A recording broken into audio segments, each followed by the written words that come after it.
also known as the Spiritual Activator, is a sacred geometry and energy activation expert, thought leader, and celebrity spiritual advisor to stars such as Demi and Gwyneth Paltrow. He has trained and certified healers from over 60 countries and has almost 2 million students online. As the Spiritual Activator, Oliver focuses on teaching people how to identify, activate, and master their spiritual gifts. Thank you so much, Oliver Niño, for joining me here on AwareNow. Appreciate you taking this time. Thank you so much for having me. It's a pleasure and an honor. Well, let's just get started right off with speaking about something sacred. Sacred geometry is also referred to as the language of God. For those who are unfamiliar with what sacred geometry is, Oliver, in words all your own, please share what is sacred geometry and a few examples. Yeah, so sacred geometry, the way I look at it is, at first I was fascinated about, because I grew up and this whole energy thing wasn't like, it wasn't an interest. I never knew I was going to be a healer. I never knew I was going to do everything I'm doing now. So when I had my spiritual awakening, one of the things that was came up in the forefront was, looking at the signs everywhere, looking at patterns in creation. And if you look at sacred geometry, you look around you, it's everywhere. Like, you can see it with, the mysteries of the world, right? The pyramids of Egypt and pyramids all over the world. You can see it in the design, like the Fibonacci sequence. You can see it in spirals, in nature, in seashells, and in plant formation. So and if you Google sacred geometry in nature or around us, you're gonna see everything has this divine ratios and proportions to it. And then I realized, sacred geometry is also within us. Whether it's the spirals of our DNA, or if you zoom in more into DNA, they're two pyramids back to back. It looks like it, right? And then our cells are spherical in nature. I realized, sacred geometry is the language of creation. It's everywhere. It's inside of us. It's around us. So there's something to it. It's not just by coincidence that we have something this divine. And then the more I did research, I saw that there were some scientific studies showing, pyramids, for example, they have very healing and also protective nature. For example, they did a study in a burn ward in Canada, and they put some patients that had burns under a pyramid and some outside of the pyramid, and the ones that were inside the pyramid, they healed faster, right? And a lot of the times they said that when they have fruit under the pyramids of Egypt, they stayed fresher longer. So people started putting produce under pyramids at home, like these things that you can buy online, and true enough, they lasted longer. And I even did an experiment with I forgot his name now, but they did an experiment with brine shrimp, and they put brine shrimp under a pyramid, and one outside of the pyramid. And I forget if the one underneath the pyramid, I think they lasted 3 weeks or longer than the ones that were not under the pyramid. So for me, just seeing that, which is fascinating to me, seeing wow, there's something that I can't explain, but I also can't deny that is affecting our day-to-day lives, and that's sacred geometry. I love how you just said there, you can't explain, but you can't deny it. Yeah. So now that we know, thank you for that. Now that we know what sacred geometry is, how do we use it? How do we gain from it? Got it. So a lot of the times, as simple as I remember, and I've had a lot of these by now, to where it's it still surprises me, to where I had one client that came in several years ago, and attended one of my workshops, and she came to me because she had this debilitating social anxiety, right? She couldn't go do a grocery store run for 15 years. She was on medication, lots of different therapists, and nothing wrong with those. I feel like everything has its place and everything serves its purpose. But for some reason, those methods just weren't working for her the way she wanted. So she came to me because, she would attempt to do a grocery store run, and she would get halfway down an aisle, and she would call her friend to take her home. because she couldn't do it. She would go from 0 to 60 real quick, as far as feeling okay to overwhelmed, like frustrated, highly anxious, to where her friends and her family members would have to finish the grocery store shopping for her because she couldn't do it herself, right? So and then she went to one of my workshops. I taught her how to use sacred geometry, and there's different types. You can imagine yourself in a bubble, you can imagine yourself in a pyramid, right? That's the first step. We also set a lot of intentions, because intentions are so powerful. Prayer, for example, is a form of intention. And if you look at history throughout time, there's so many accounts of people who were experiencing just the worst illnesses, and somebody who cared prayed, and spontaneously they were better, right? And it happened to me as well growing up with my mom. But prayer is a form of intention.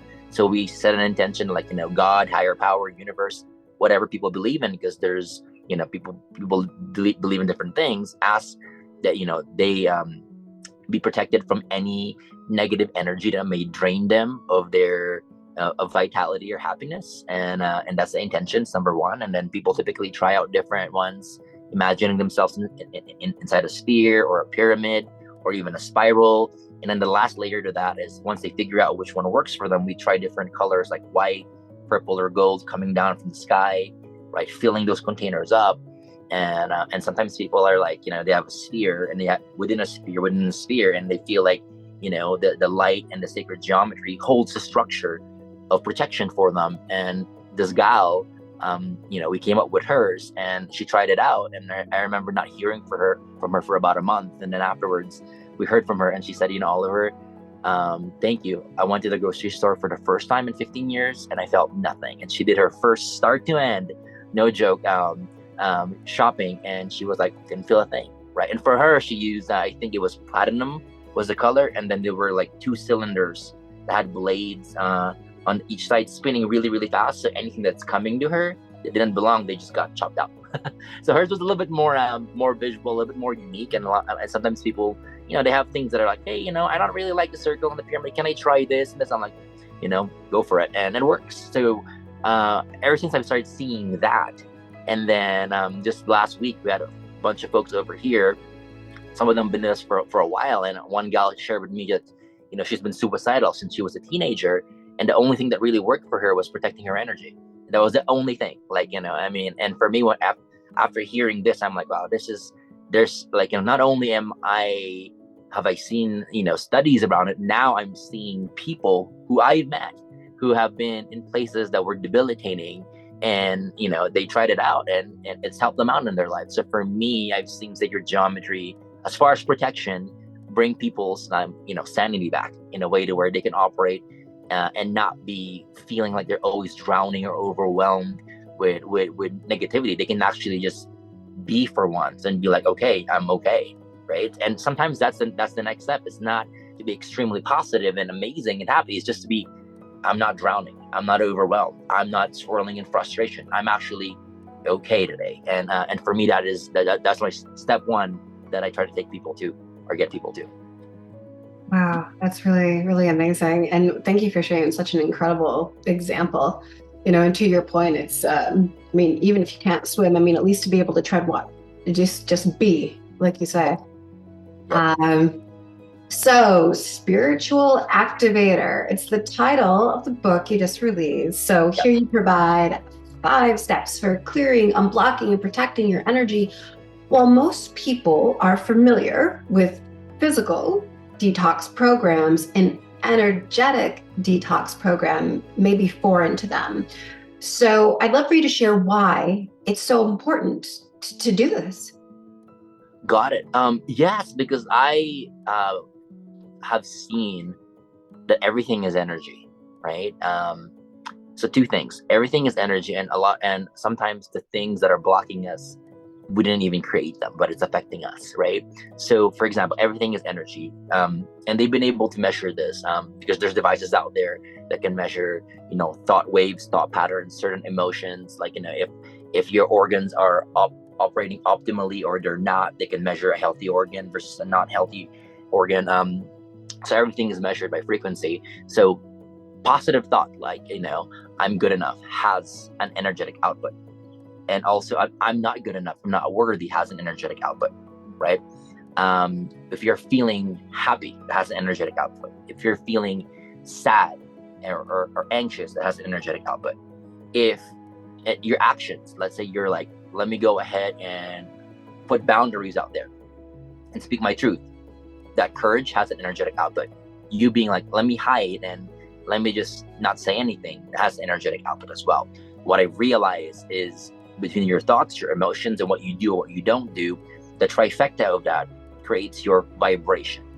Like, and a vibration is like a channel in life. It's like, let's say you're watching the horror channel, like it's designed to show you things that produce fear, from the visuals to the script to the music. So if you are expecting something happy or fun from a horror channel, I mean, you're in the wrong channel. You might get a little bit of it, but you're setting yourself up for failure, because what it's designed to do is produce things that are the opposite of what you want. So a lot of times people get caught in that, and they get caught in the rat race of being in the wrong channel, and one step forward, 4 steps back, and they think that's just how life is, not realizing there's a way to change the channel to where you're in a comedy or a feel-good channel, and everything you experience lifts you up, and there's some few moments that drag you down, but everything is the sentiment of the general is lifting you up. So for me, one is that's energy, and then when things happen to you, it also leaves energetic.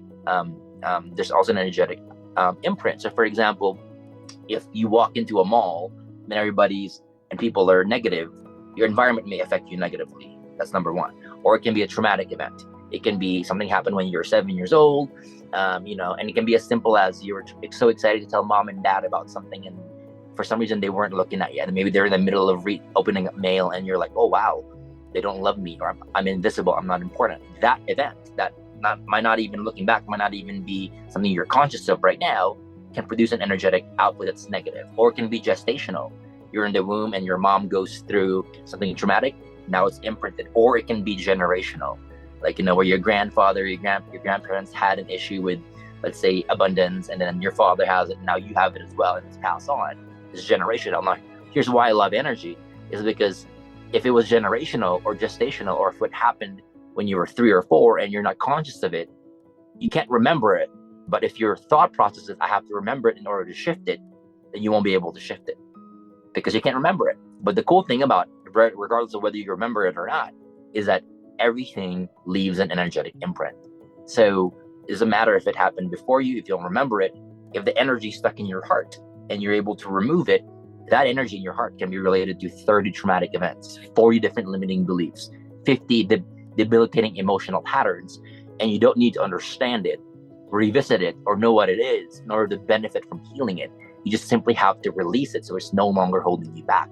And that's why I love detoxes, is because it's very similar to, let's say, a green juice detox. Somebody drinks green juice, right? They might feel like crap for 7 or 14 days or for a few days, because as you're drinking that, the toxins get flushed into your bloodstreams, and even though it's on its way out, your body's reacting to the toxin. So in the meantime, in a short period of time, you might have headaches, you might have stomach ache, you might have no energy, but that's in a short period of time, and in the long run, it's good for you.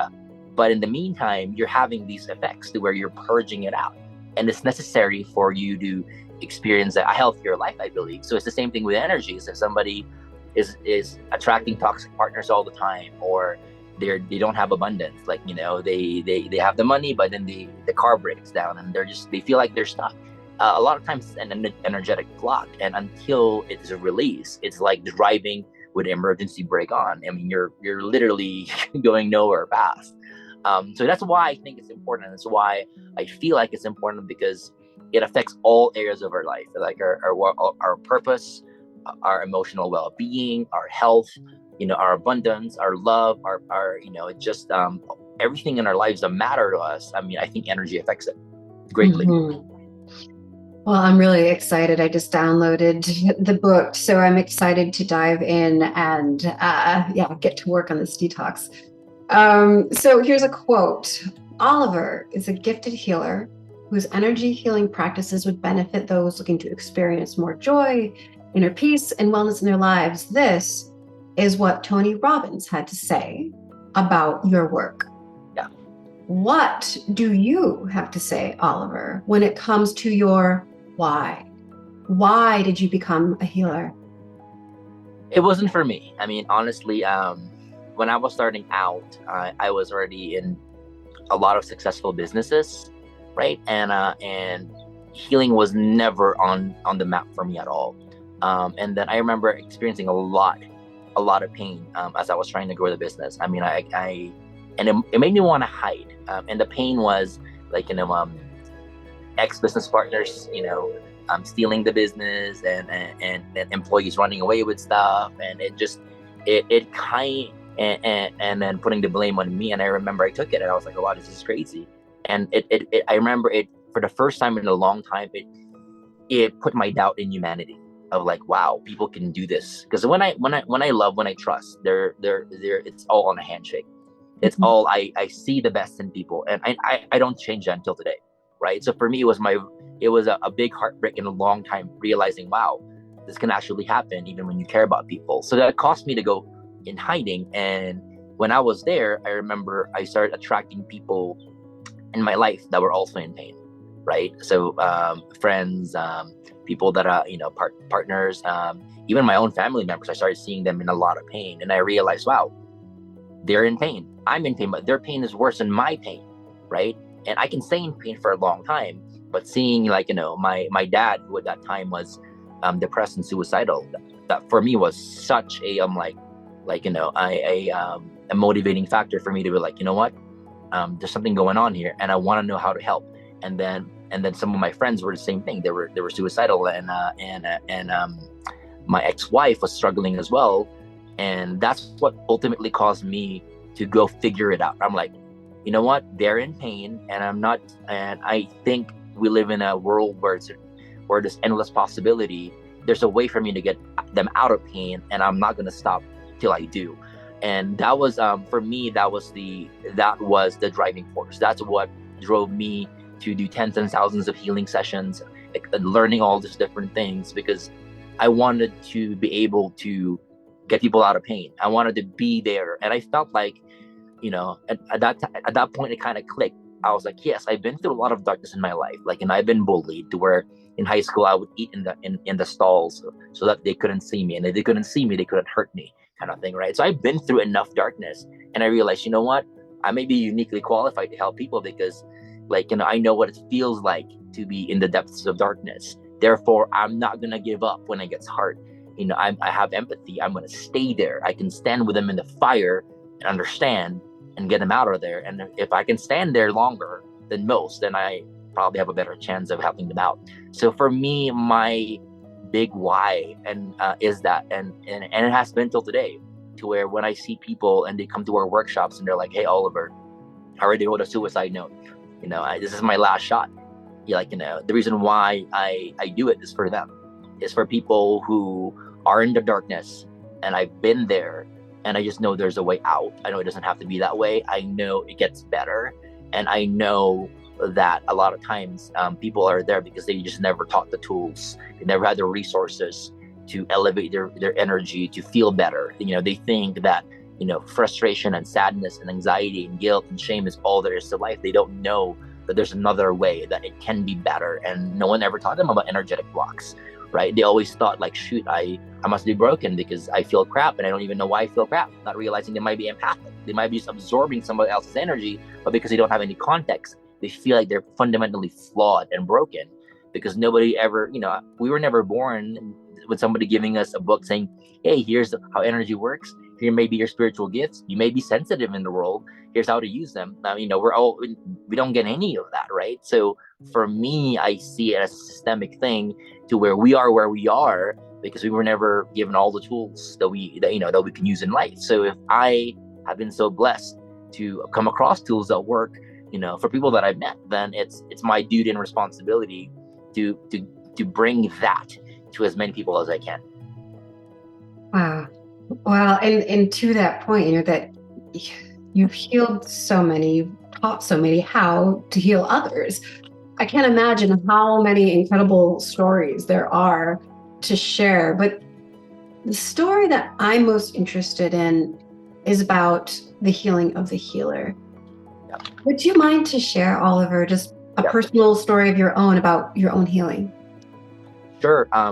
So for me, that was so that was a big one. I was a closet healer, what I call it, for the longest time. I didn't want to get out because, again, like, I got my first success, like, in business, and I remember business went up. It was doing great. I love my love language is love and connection in people. So I love when, like, people were raving about it. They were happy and everything was going great. And next thing you know, like, I remember it was a series of things that just shut me down, slammed me down. Like, one of my right hand people that I really trusted ran away with half the business, and badmouthed me and made up a story. And next thing you know, people hated me. And I was like, this is not, like, so I went through, like, my gosh, life's not fair. Why would you do that? Like, I can't believe you did that, to where, and I kind of, like, retreated to my cave. And I'm like, you know what? People are bad. I'm just gonna hide, because it reminded me so much of my bullying in high school, right? So I retreated back, and then again, I get encouraged again to get out. And I was like, I'll take responsibility. This happened because I was probably in a vibration to where I have unhealed stuff, and this showed up. And true enough, like, a few years later, same thing happened again. Like, a business partner, took a lot of money and ran. And I was left holding the bag, being like, uh-oh, my face is on this. I didn't even, do anything. And that people hated me, I guess. I'm like, this really, really sucks. Like, and for me, that was a wake-up call, because the deeper pain I felt, the deeper I ran into healing. So I was like, you know what? I can't control how people treat me, but I can, and I am not the kind of person to bring darkness to the world. So I'm just going to bring more light. So I remember that's when I was just even gung-ho of doing healings in private, like, tens and thousands, family members, friends, there were referrals. I wasn't charging anything for it. At this point, I was just like, I'm feeling crappy. I've got to be able, I got to be able to turn this into something good. So I did a bunch of healings. And I remember when I met my wife, like, she was like, why don't you go out there and tell the world you're doing this? I'm like, I'm not worthy. I made so many mistakes. Like, I'm not a typical healer. I'm not the kind of person that's, like, wearing all white on top of the mountain like a Mother Teresa or a monk, meditating for 20 hours a day and having zero thoughts. I'm the opposite of a healer. Like, and even though I've done so much, I just didn't think I was worthy because of my past. I didn't think I was ready. And then I remember we went to Sedona, and we went very, very gifted, talented, intuitive reader. And I came in there and I was very, very skeptical, didn't tell her anything, because I was like, at this point, I was just like, I love people, but I also was very guarded. And she looked into my eyes and she was like, why are you hiding? And I was like, and she's like, you're a healer. Why are you hiding? And I'm like, and I don't know how she knew, but my background was, I grew up extremely Catholic, right? So she goes like, if you're looking for penance, here's what, God has to say about it. I was like, okay. And she goes like, be seen, shine your light. If you want to make it right, because you feel guilty for people that you've hurt, shine your light. And I'm like, huh? And she goes like this, you have a gift. You can bring people out of darkness, right? And if imagine that, if even just one soul that could have been better, right? Could have been better, their lives could have been changed, they spiral down, all because you chose to hide and not shine your gift. So if you're really feeling bad and you want to make a difference, then be seen, because you are the gift, and your light is the gift, and you can help a lot of people. And that for me was the big seed that was planted. Of course, it clicked. I hid for a few more years still. My wife, now Mandy, was pregnant, and we had a kid, and I realized a lot of the people that come to us, they're in their 60s, 70s, 80s, and their biggest regret is their kids, or their biggest trauma is their parents. So I'm like, wow, who am I going to be as a dad, as a healer, if I'm bringing a new life and I'm still hiding, I'm still in this trauma? So for me, that was the biggest motivation, because I would have never done it for myself. But since I had a brand new kid coming and I knew what it could do, it was my motivation to finally be like, what, screw it. I'm burning the bridges. I'm stepping away from business. I'm announcing myself as a spiritual activator. I'm gonna do the unthinkable and put myself out there. And if people judge me, if people hate me for it, if people make fun of me, so be it. But at least I'm going to be the best version of, as I can before my son is born. And I know I did right by him. So for me, that was the ultimate, the ultimate thing that ushered me. And in order to do that, I had to heal some deep wounds of being seen, of releasing, and forgiving, and realizing not everything out there is dark. I realized for the first time, like, you know what? It may be dark out there, but the light within me is the solution to the darkness around me. I was never here to suffer and to just be okay with darkness. I was here to bring my light and shine it bright and do that and wake people up. So for me, that was I feel like one of the greatest healing moments, because I had to step outside of my human story and step into my divine one and realize that I'm more than just my trauma, that I am here to make a difference, and that I could be an example to my son of what's possible or what's not possible in life. And I owed him to that because I didn't want him to experience what I did growing up. Thank you so much for sharing all of it. So I guess one more question for you today would be, for those, and there are many, who have heard a calling, which that's an incredible blessing. They hear their calling, but they have no idea how to answer. What advice do you have?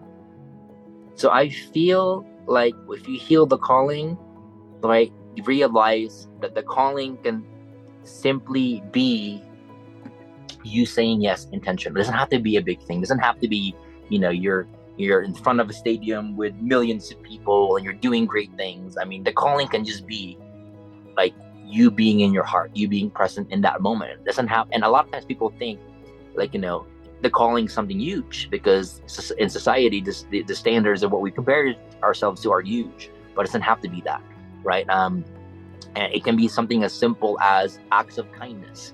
Something that I'll give you an example. One of our old nannies that helped raise my, he's now almost 4, but when he was 3 months, she was helping us out. And, while we were doing a purpose work, she was just there, and she was full of love. And the more I got to know her, I realized she's been through a lot of traumatic stuff in life. One of which is like, her mom left her and her brother when they were 7, because she was addicted to alcohol, and left them there, without any food for weeks at end, and she had to fend for themselves, and that caused her to have the same moment that I did, of kind of like, a heartbreak of humanity, of, oh my gosh, it's what happened, what could happen, with people that you love, or people in general. So she went on with that trajectory for a while, and then something changed. Because right now she's like, she's loving, she's dedicated her life of service to others. And I thought to myself, what changed? How do you go from not having hope to being the biggest sharer of love, right, in the world, and the bringer of light? And it was a moment for her where she remembered this, when she was a kid, she was she was in the mall, and she was watching this carousel, and she was watching it, and the kids were going on there. She envied it. She wanted to. She didn't have the money, and she's been watching, like, wishing that she would be there, and she just felt bad that she didn't. And then one day, this stranger comes up, not even looking her in the eye, puts some coins in for her, and walks away. And that changed her entire life, because in her mind, she was like, wow, if a stranger doesn't even know me, can care about me like that, then the world must be a good place. I just didn't know it. And then ever since then, she made a decision to be that for other people. But if you think about that, that's the person that put those coins in for her didn't probably know he was changing her entire life forever, right? But it was a calling he probably had in his heart to do. So the calling can be big, can be small, doesn't matter, but it's a calling that we hear, and a calling that, even though it might even be as simple as, love yourself more, or a calling to take care of yourself more, or a calling to speak your truth more, or a calling to be seen, or a calling just to be more present. Whatever it is, it doesn't have to be something that somebody even knows about. It's just a calling that you have in your heart, and the answer can be whatever it is that you're ready to give at that moment. And there's no right or wrong answer. It's just the answer that you feel ready to give, right? Mm-hmm. So for me, if you look at life like that, I mean, I was getting better 1% every single day. It might not seem like much, but compounded over a year, it's like 3,000 to 4,000% better than you were, when you started. So a lot of it is just this small incremental, growth that we say yes to, I feel like, and we get used to not judging ourselves for it, makes a mountain of a difference in our lives. Yeah, and so it's so true that it doesn't have to be this calling, doesn't have to be a big light in the sky and this big momentous thing, but to your point, the incremental things in our lives. Absolutely. Thank you so much for taking this time and sharing of yourself and your energy and your story. Thank you for helping all of us become a bit more aware now. Thank you. Thank you so much for having me here. I mean, it's honestly, it's been so exciting. Because I know this reaches people that I normally never get to reach, and my goal is to reach people that, they don't know about energy. It's new to them. They want to learn about it, or it's just something that they've never heard of, and they're just looking for something better. Because I know life can be better, and if I can, for me, going through a lot of darkness, the things that give it meaning is making sure that people never don't have to go through what I went through. And if I can just do that, then it means something. It's just not for nothing, right? So for me, it's important to do this, not just because, it's something that gives my life meaning, but it also is setting a good example to my kids of, how it's like to live a purpose-driven life. So. Well, the fact that you're just giving access to people, and how you had referenced earlier the tools that you never had, and what now that you have them to give them, it means so much. So thank you so much. Thank you. Thank you. Honor to be here, and thanks for having me.